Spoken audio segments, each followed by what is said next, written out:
So good afternoon, everybody. How are you? I'm Mike Gallagher. I'm the CEO of the Entertainment Software Association.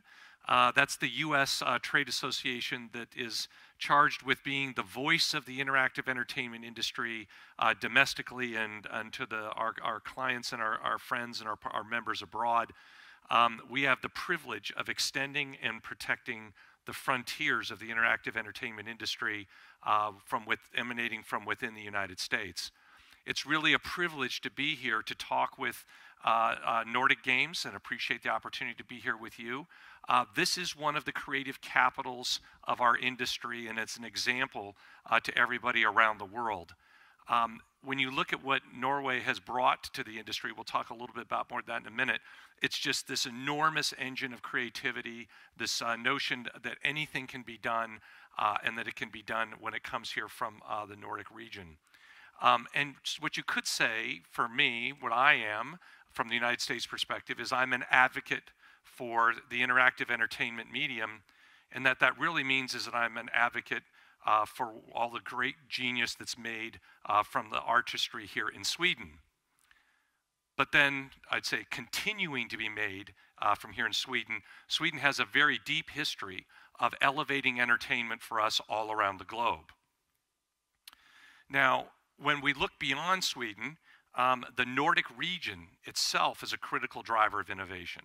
When you look on mobile today, you have these very well-known iconic titles like Angry Birds and Clash of Clans, well-established powerhouse titles. They're household names around the globe. You also have enormously powerful content that's generated on PC and on console.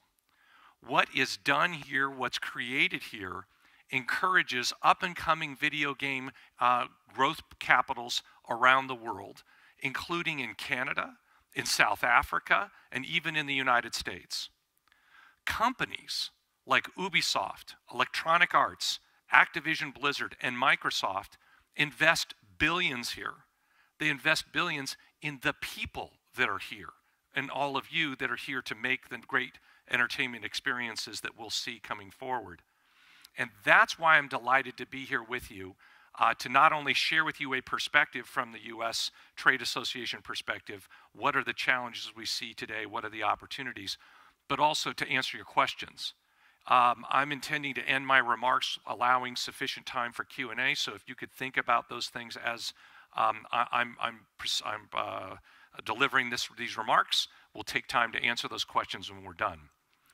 So right now, we're living without a doubt in the golden age of gaming. When you look at where this entertainment medium is, at the types of experiences that are being created, at the immense impact of those experiences, without a doubt, it's a golden age. There are 2.6 billion gamers worldwide, 2.6 billion. And at the same time as we want to build and continue to build this industry to reach 3 billion and even 4 billion gamers, we have opportunities that we'll touch on in a moment, but it's also a critical time for us to stand together globally in meeting challenges.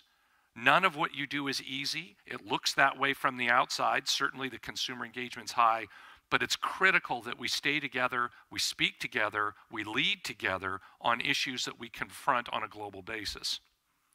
So today, our industry is breaking down traditional concepts of entertainment. The people in our industry, the people in this room are doing that. 2.6 billion and counting.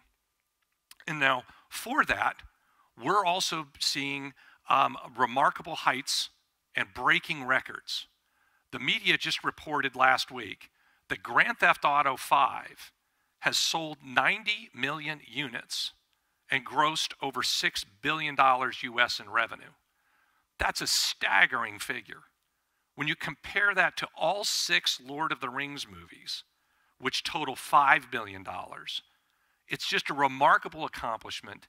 It's the most impactful, most profitable entertainment product ever made, and it comes from our industry. Absolutely remarkable. Now, many of you are familiar with Mary Meeker. For those of you that aren't, Mary Meeker is one of the scions of the internet. She is one of the leading technology experts in the United States. And when she speaks, the world technology community listens. In her most recent tome, where in a 300-slide deck she presents the future of the internet, the future of the connected economy, in her most recent version of that presentation, she took 70 of those slides and focused on the video game industry and the impact that we've had. And what she said is, video games are the most engaging form of social media today. Most engaging form of social media. Think about the power of what that is, and given the scope of social media. Few examples that she points to. People spend more time each day playing video games than they do on any other form of social media. So the time that's spent on the devices that we all have and we all carry is principally focused, or at least we're first in the race, is on video games. And now focusing right here in Sweden, looking right here at home, people spend more time playing video games made by Sweden's King Digital Entertainment than they do on Snapchat or Instagram. Again, very, very powerful when you look at our position on the world stage. Video games define our society and our culture. So last week, Antoine Griezmann, here you see in this photo, was taunting his opponents with a Fortnite dance as Atletico Madrid won the Europa League. Now, we can't turn around without seeing Fortnite. I just was on my flight out here. This is the USA Today newspaper. I get on the plane to come out, and right here is another article about how it's taken over Major League Baseball in the United States. It's a fantastic piece, and we all know it. We all have different Fortnite stories, different ways we're being exposed to the cultural relevance. But think about this. The Cleveland Indians have a rain out, all right? They're sitting there in a rain delay, and up on the big screen in the stadium, they put Fortnite's being played. And it took a while, took a few minutes, but the fans figured out that the players on Fortnite were the Cleveland Indians. So they go into the dugout and they play the game. It's incredibly powerful to see the impact, the cultural relevance of our industry when you have major athletes and teams looking to further elevate their own art form using ours. So our big explosive trends are the world's big explosive trends. It's not a question of if video games will have another huge culture-changing smash, but how soon is the next one? So thinking about that from where we are now, in a couple of weeks we're going to host E3 out in Los Angeles. We'll welcome 70,000 industry leaders and consumers, and maybe we'll see it there. It's very hard to know which one of those thousands of things that are shown at E3 will be the next cultural phenomenon. But we've got a freight train coming with us with the tremendous opportunities and excitement that we're going to continue to bring to the world. So this year, the global video game market is projected to reach $138 billion. Just think about that. From Robin's speech earlier, or her remarks, looking at GDC in its infancy when there were just a couple dozen people in the living room, to where now it's a $138 billion industry. Now that's fantastic. But the growth projections are, from many, is that we're going to see double-digit growth for perhaps another decade. And again, that gets to the growth opportunity that we have when we look at the rest of the world population beyond the 2.6 billion gamers that are with us now.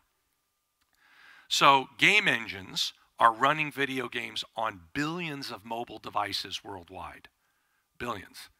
Unity says that 1/3 of the world's mobile devices are running their game engine software. 1/3 of billions.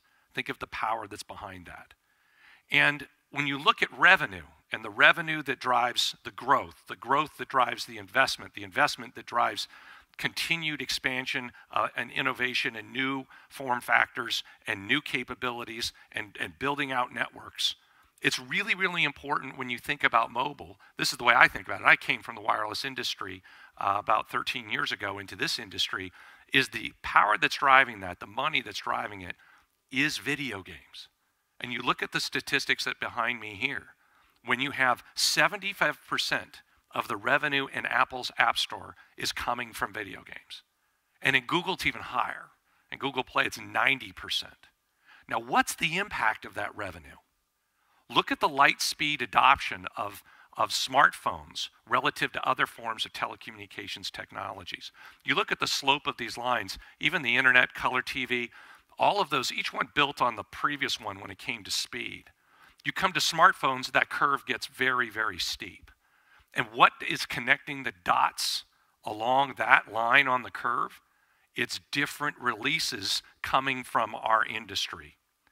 If you look at Pokemon Go, and the speed within which it reached 100 million downloads. It's just absolutely remarkable when games are successful, like Fortnite, like Pokemon Go, on mobile.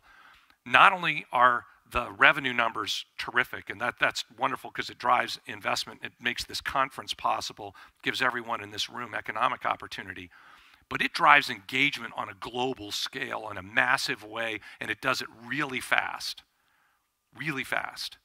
So when you look at the impact on mobile, that enhancement, that growth, all of that brings for society, the powerhouse that drives it is represented right here in this room.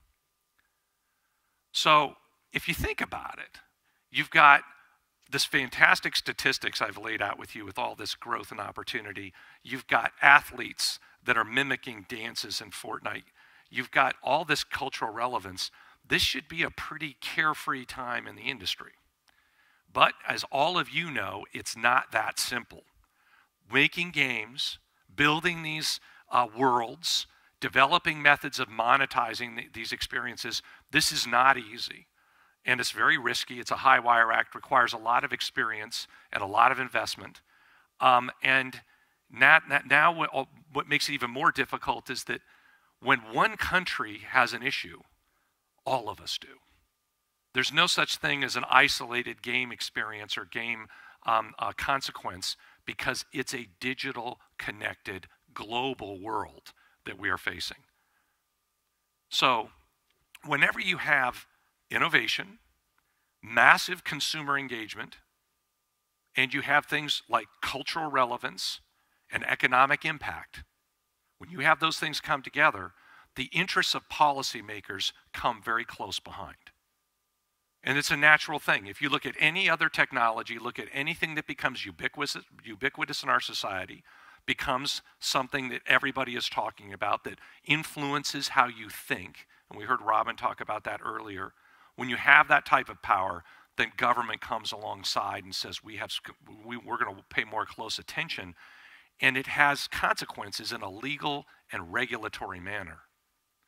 Today, I'd like to share with you 4 areas where we can all be working together and where we have to be working together, actually continue to work together, because the consequences of any one country having one of these issues be resolved in a negative way echoes across entire regions and perhaps even the world.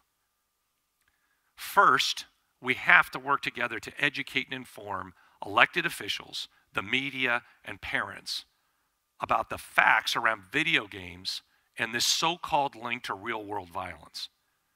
Now, this is a critical issue for our industry. Perhaps it's a deeper one in the United States than in other parts of the world, and I'll get to that in a moment.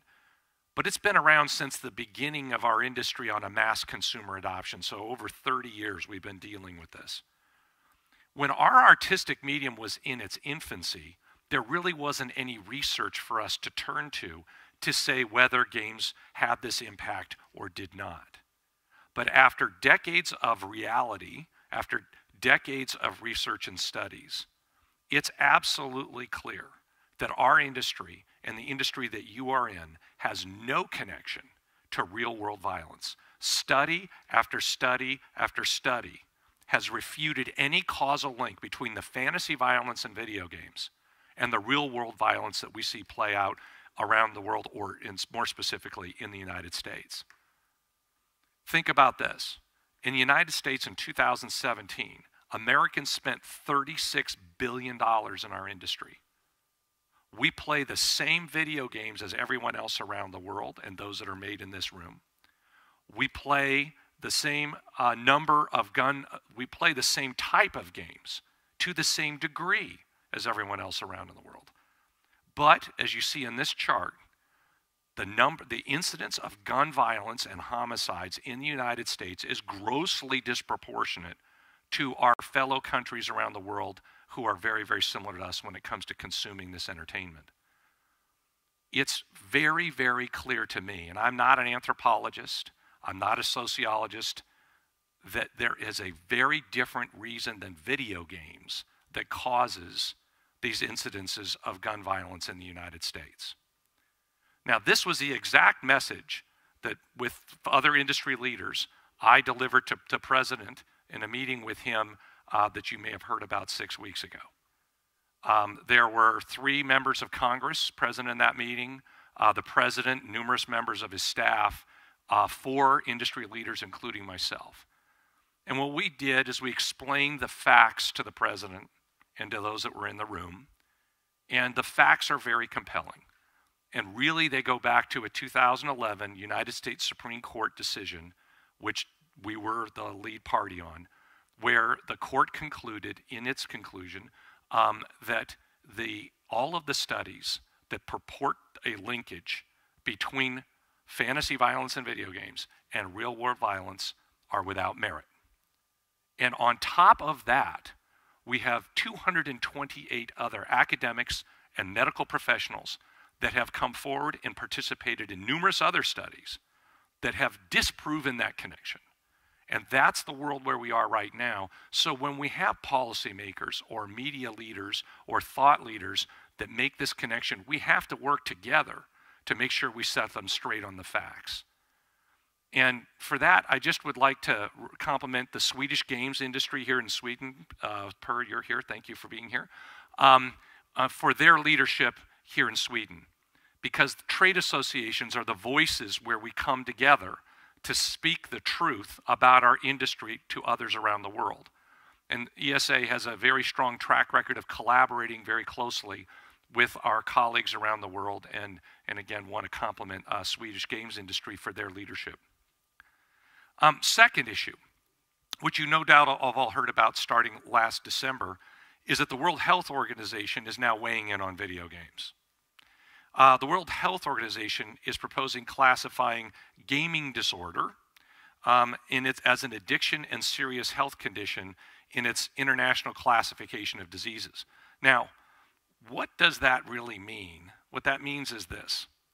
The World Health Organization is a very noble body, has very high-minded goals, and when it sets in motion a process like this, it can become the default characterization that impacts whatever the subject might be around the globe, because many nation states don't have the resources to develop answers or responses or the necessary collective thinking behind specific subjects.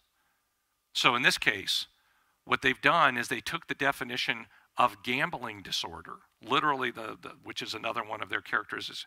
They took out the word gambling and put in excessive video game play.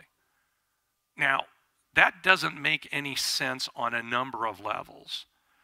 One of them is that there's no scientific evidence to rely upon for making that absolute parallel connection.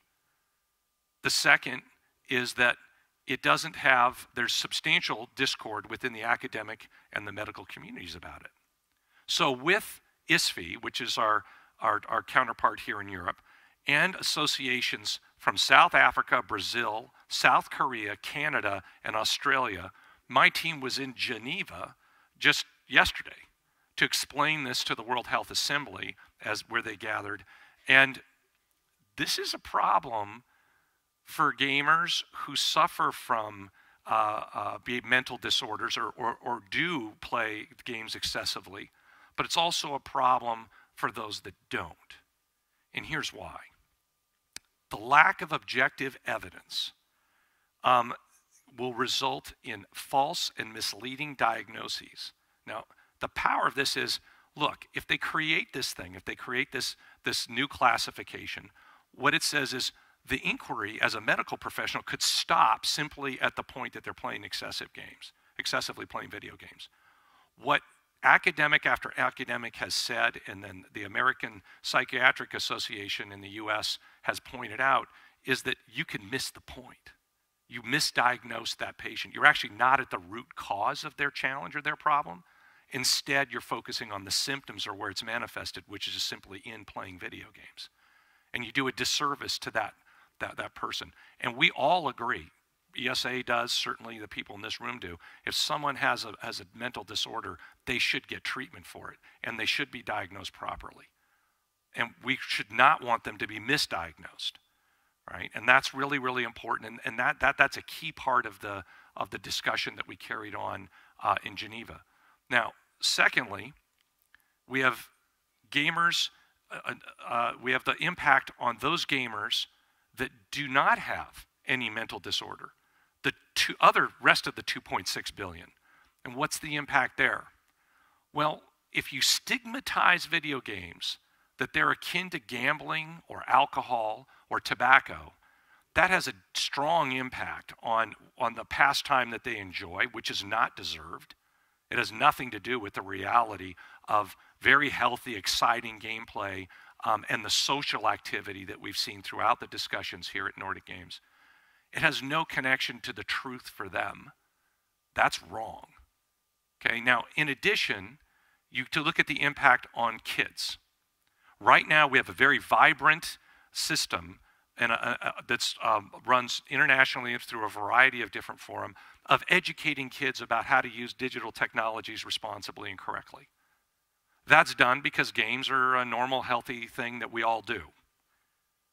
The instant it becomes stigmatized, it moves into another channel for that type of conversation, and it becomes something that we don't talk about.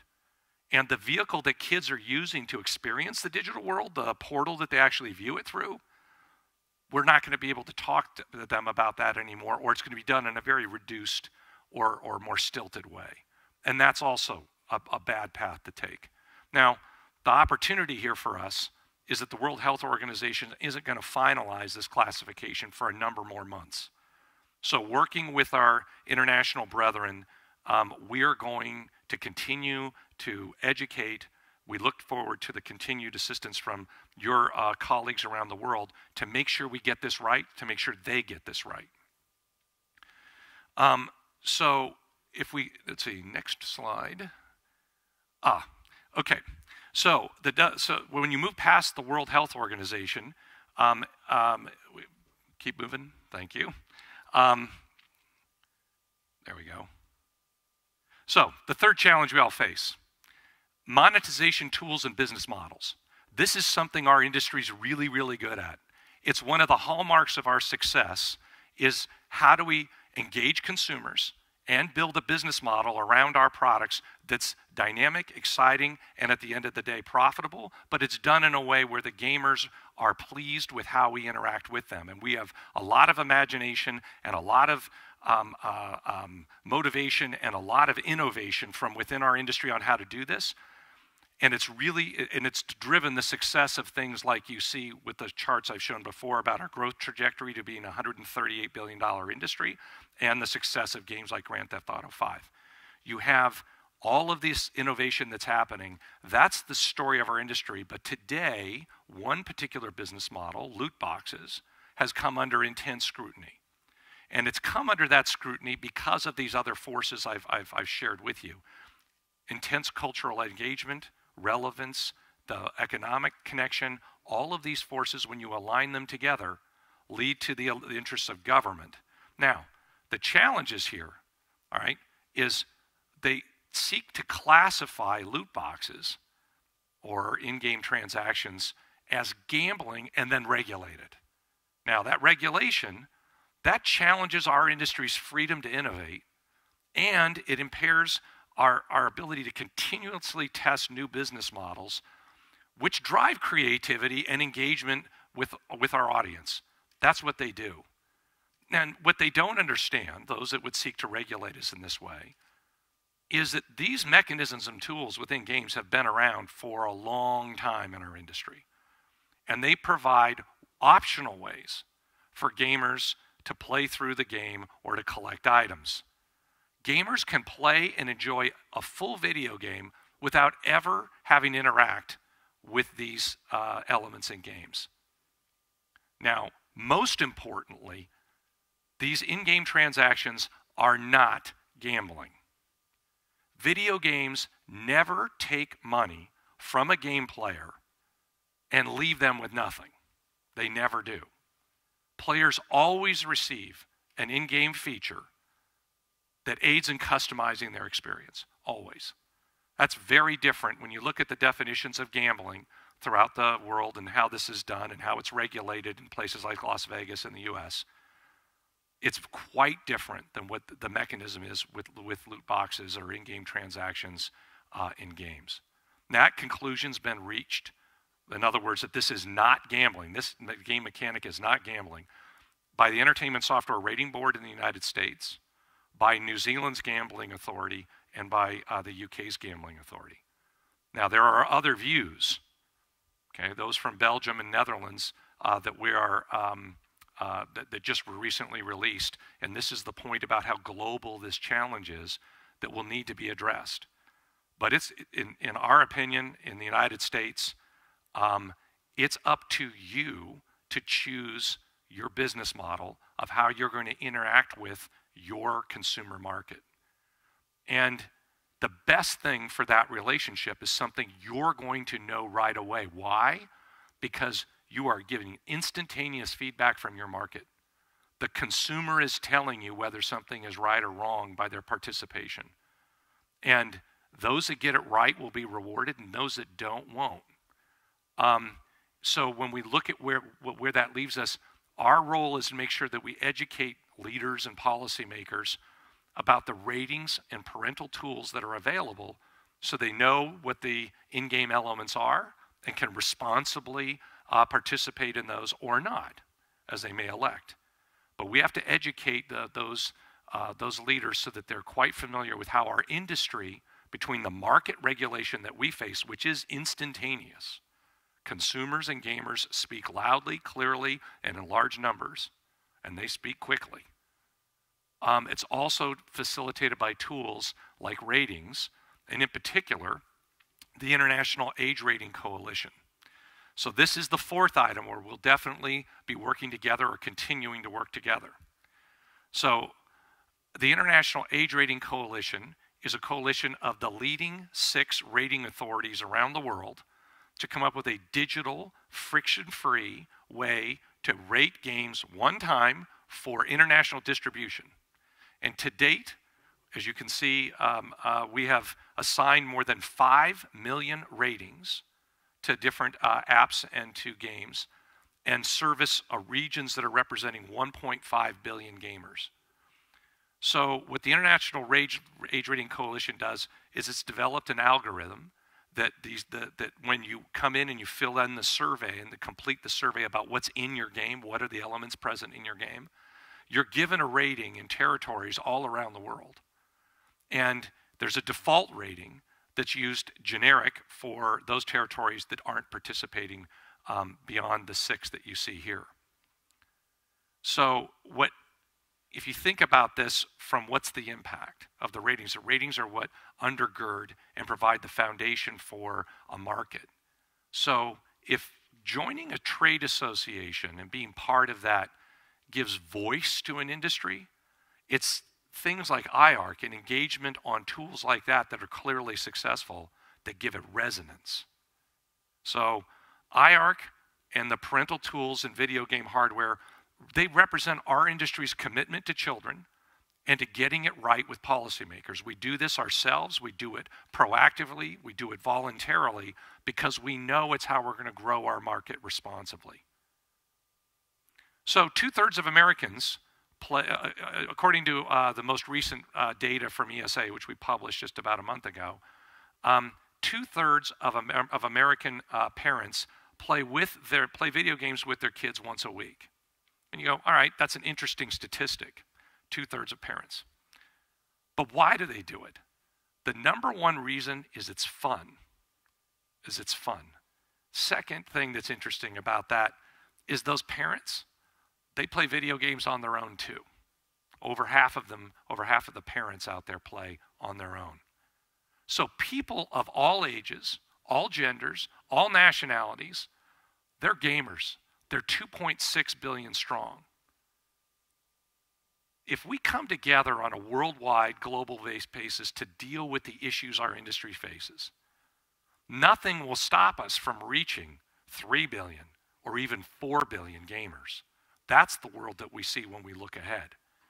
So at ESA, our role is to do that by catalyzing and leading within the US market. Your national trade associations are other voices that you should be participating with. We highly encourage you to do that. And then we work in partnership and fellowship with our fellow trade association leaders on challenges like the ones that I highlight today. I can't think of a better partner and to look down the road, to travel with, to create new worlds with, than the creativity that's here at the Nordic Games Conference.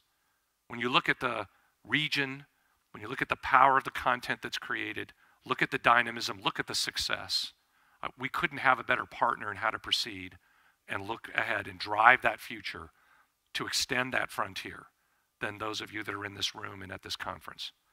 So I look forward to working with all of you in the future, and for now, I'm happy to take your questions. So thank you.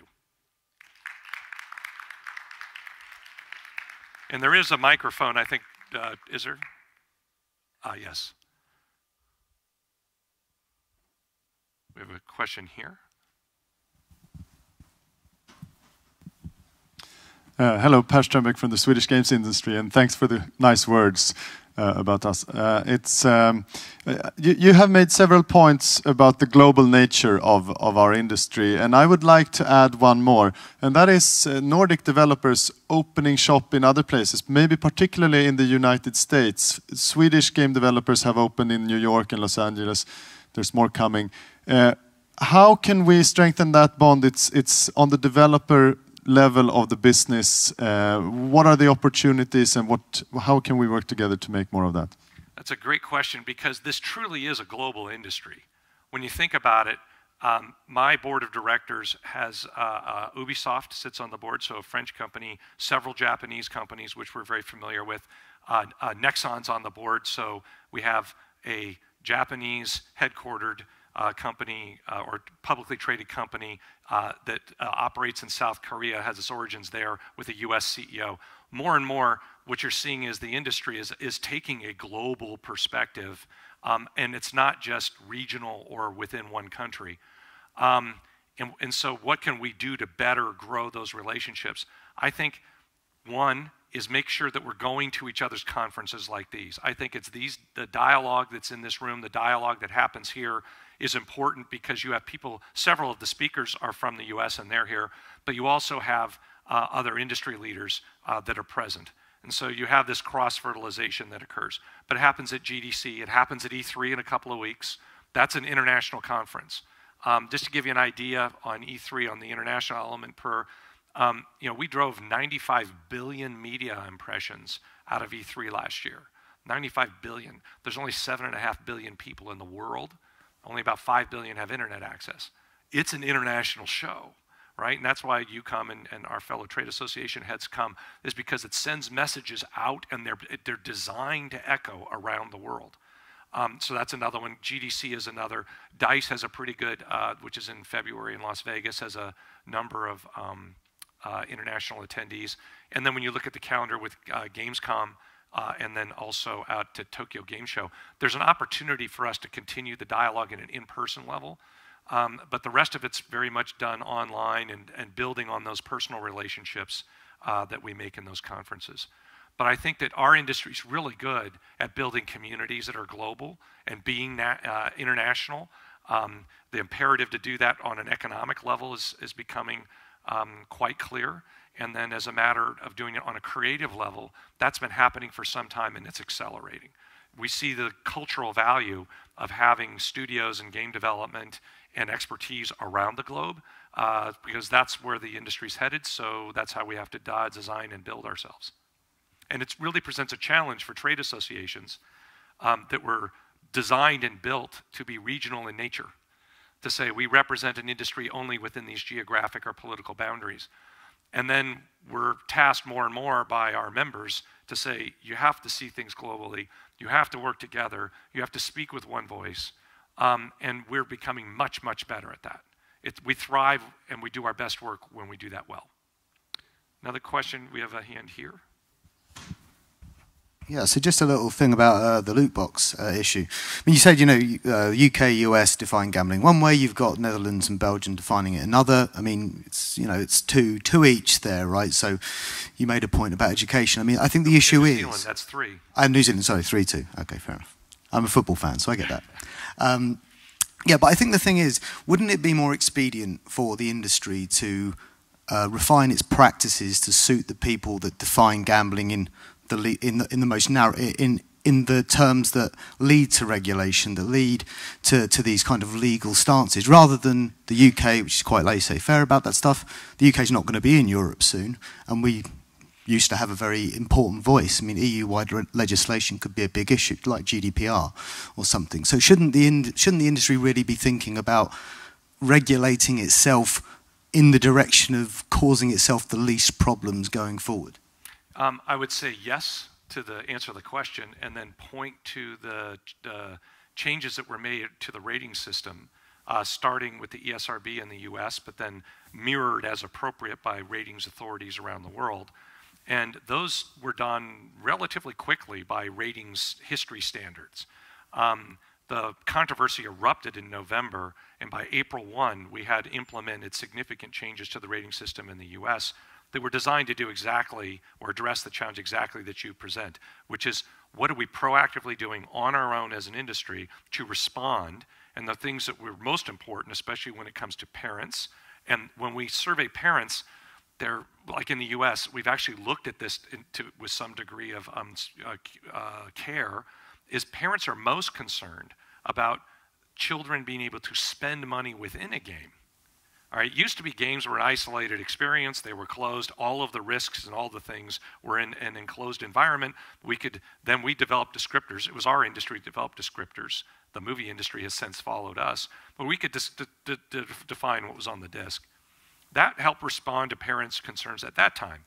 Now we've become connected, so that brings up different challenges. We've become mobile, and things like data privacy and location become important, especially when it comes to kids. So our own system has continued to evolve and self-regulate the industry very successfully. In the US, the Federal Trade Commission has referred to it as the gold standard for media rating bodies.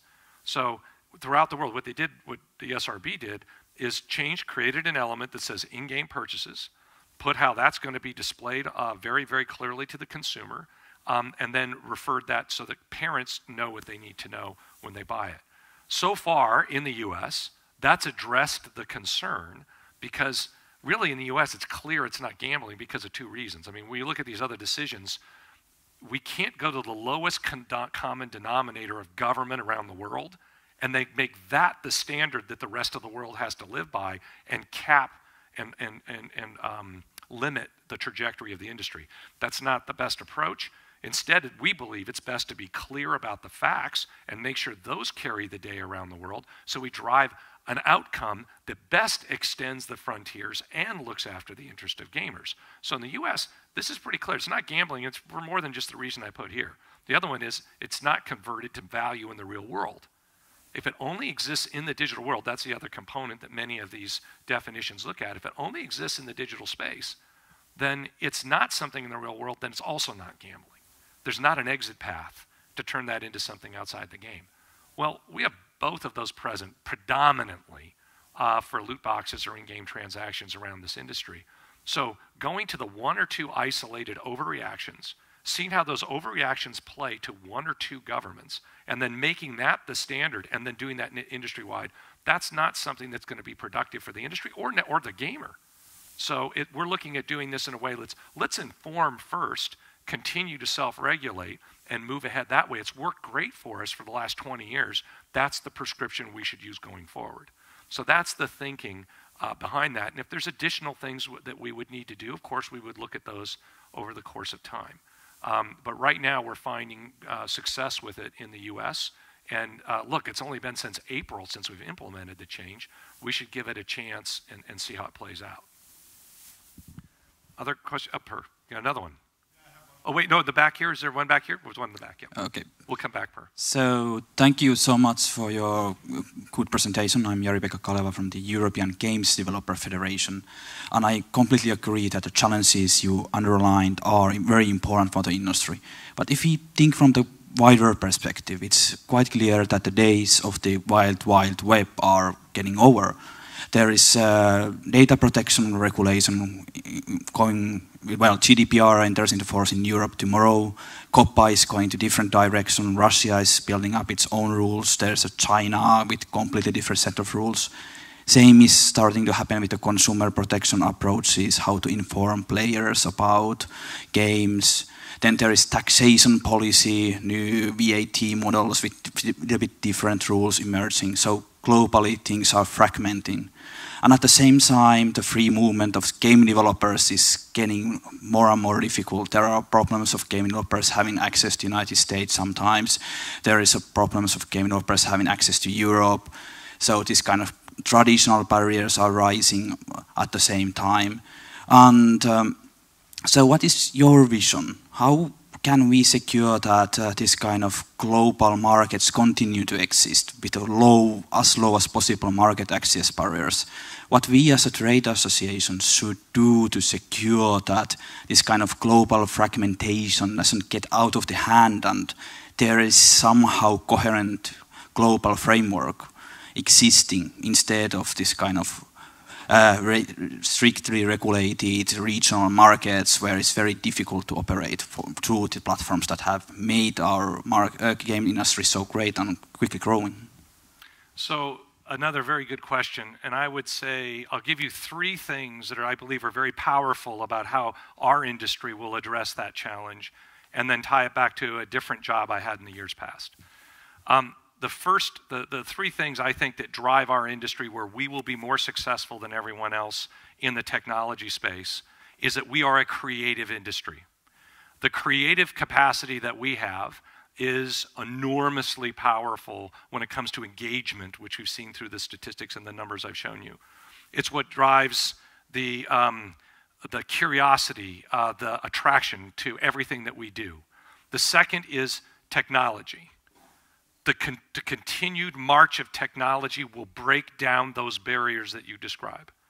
The power of the internet, the power of different devices to connect to the internet, mobile, these are forces that are in motion. They will not stop, they will not change, and those will be another foundational element of how our industry will continue to collaborate internationally despite the challenges that you describe. So we have creativity, we have technology, and the third one is the gamer, the individual. When you look at the stories through history of whether it was radio-free America, whether it's the internet, whether it's what happens to get by the Great Wall of China, the individual has a desire to communicate and to be free and to create. And that power of that individual will continue, especially when aided by creative expression and aided by technology, will break down these barriers. And the historical reference I would give you is the domain name system on the internet, which I was at the Department of Commerce. I was assistant secretary there in charge of overseeing how that was managed from a US perspective and how we intersected with the rest of the world. There have been challenges of the DNS from the very day it was created. It continues to thrive, it continues to be dynamic, it continues to fuel the growth of the internet worldwide.